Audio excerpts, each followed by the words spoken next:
আজকে তোমাদেরকে দেখতে বলবো দ্য গার্লফ্রেন্ড মুভিটি।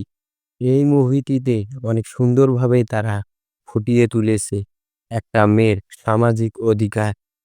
মানে মুভিটি তোমরা দেখিও অনেক সুন্দরভাবে বুঝতে পারবে যে একটা মেয়ের সামাজিক অধিকার কিরকম হতে পারে। তারা একটু মানে ভিন্ন ধর্মী ভাবেই বুঝিয়েছে, মানে একটু বেশি বেশি আর কি বুঝিয়েছে। তোমরা তোমাদের মতো করে দেখিও, তোমাদের মতো করে কিছু শিখতে পারবে।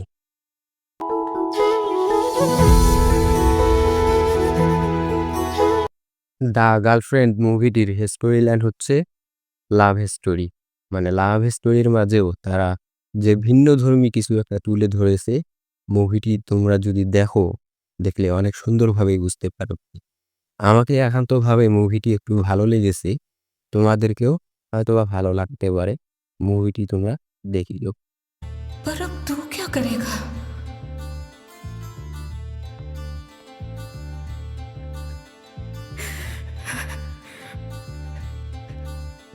এই মুভিতে অনেক সুন্দরভাবে ফুটিয়ে তুলেছে যে একটি মেয়ের অধিকার, সামাজিক অধিকার কতটুকু হতে পারে। মুভিটি তোমরা মাথায় নিও না।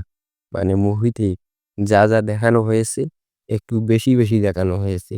তোমরা তোমাদের মতো করে দেখিও, কিছু একটা হলেও শিখতে পারবে, বুঝতে পারবে।